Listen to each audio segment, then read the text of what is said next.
Hello, brothers and sisters. This is your Christian psychologist, Dr. David Lombard.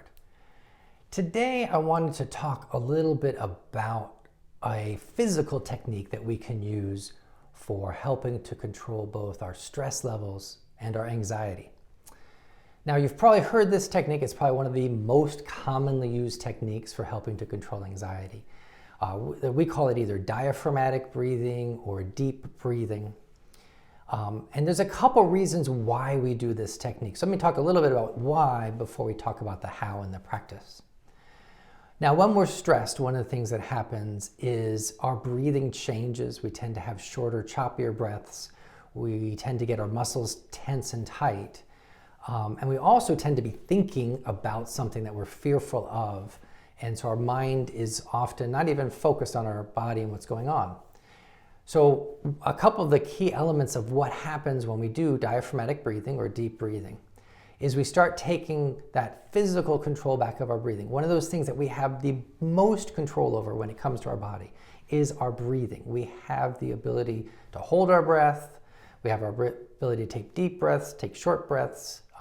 So what we're going to do in diaphragmatic breathing or deep breathing, what we're going to try to do is slow down our breaths, but also have much deeper breaths. We're also going to breathe in a way that our body is designed for, which often actually, interestingly enough, we don't breathe the way our body is designed. The other really great anxiety control element of doing diaphragmatic breathing is as I'm focusing on my breathing, as I'm focusing on my body, I am no longer focusing on that thing that triggered my anxiety. I'm no longer focused on that fear of the future or whatever it was that triggered it. I'm now more centered on my body and trying to take some control back. So let's talk about what we actually mean by diaphragmatic breathing or deep breathing. Now, a lot of times you go to the doctor and they put the stethoscope up on you and they have you take deep breaths. And most of us take a deep chest breath where our chest or our rib cage up here is going up and down like that. Now, interestingly enough, that's actually not the way we're designed to breathe. We have a diaphragm, which is below our lungs, which is designed to expand downward, pushing our stomach out and letting us to get an even deeper breath. Think about your rib cage. Your rib cage is a cage, that's the name rib cage, and all those muscles and bones kind of restrict how deep a breath you can get. So we want to relax. We want to actually push our stomach in and out, getting those deeper breaths. So one of the techniques that helps when you're trying to focus on diaphragmatic breathing is putting a hand on your chest, a hand on your stomach, and try to move your stomach much, much more so than moving your hand that's on your chest when you're breathing. So it's a nice way for you to kind of get some feedback as to how you're doing with that deep diaphragmatic breath. Now, for a lot of us, like myself, I wear a belt. I may actually have to loosen my belt a little bit when I want to get that diaphragmatic breath. You may have to loosen your clothing a little bit. So obviously do that someplace where you can private and you can do that.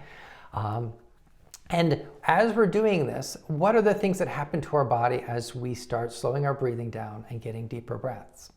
Well, immediately one of the things that happens is your breathing is a little less of a struggle because your lungs aren't fighting against your rib cage. So immediately your physiology starts to respond by relaxing a little bit. Secondly, you're now actually getting more oxygen into your body. So as you get more oxygen into your body, your heart rate can actually slow down a little bit, your blood pressure could actually lower, and your muscle tension will reduce. It's amazing the immediate impacts of having 3 or 4 slow, deep diaphragmatic breaths has on our physiology.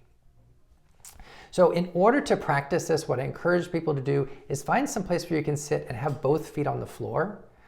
Don't cross your legs, because again, we don't want to cause any kind of blood flow caught, if you cross your legs, sometimes, your foot could fall asleep. So have both feet on the floor, put a hand on your chest, a hand on your stomach.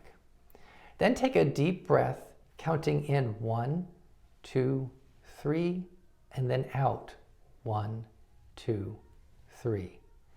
Now, at first, for some people, doing that and slowing down, they might actually feel a little dizzy, a little lightheaded. So again, that's why I want you to sit with your feet on the floor. But what'll happen over time when you're practicing it, that will happen less and less. For some of us, we're so used to having such short, choppy breaths and chest breathing that diaphragmatic breathing is a big change for us, and you'll be amazed at the impact it can have. Now, in order to get good at this, like any other anxiety management technique that I teach my clients, is we have to practice this. I only got good at this by practicing it. And I don't practice it when I'm stressed. I don't practice it when I'm anxious. That's when I use the skill. It's not when I practice it. I practice it at times that I set aside to get better at the skill.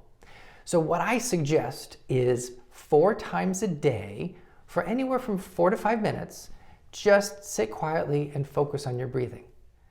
Now, you can set a timer and close your eyes and do it. Some people will be amazed because after 2 minutes of slowing down and doing deep breathing, they feel like it's been 10 minutes because we just don't spend enough time slowing down with our day.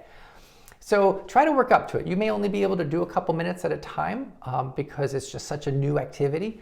But the goal here is to be able to get up to 5 minutes of just doing that deep, relaxing breathing. So if you're practicing this several times a day, then a couple things happen. One, you get good at the technique. Obviously, if you practice it, you'll get good at it. The other thing is you start to lower your daily physical anxiety and stress as you're practicing it. It's kind of like preventive medicine in a sense. You're doing this practice to get good at it, but as you're practicing it, your body is immediately benefiting. Your stress levels are going down, the tension levels going down, and you're getting more oxygen in your body, so your heart rate can go back down and your blood pressure can go down. So what I recommend is start doing those daily practices, see the impacts that this has on you, and you'll be able to then include this with other tools. And again, I always recommend people get a toolkit of different kinds of anxiety management techniques for you. One of the things I have done is I've created a 30-day plan with all those tools. And so if you haven't already downloaded that, please go to my website and I'll put a link in here for those of you who haven't gone there. But it's a free program, 30 days filled with different skills like this one to learn for helping to control your anxiety. As always, I hope that you can get good control over your anxiety by starting with this technique. Have a wonderful, wonderful week, and I look forward to seeing you sometime in the future. God bless.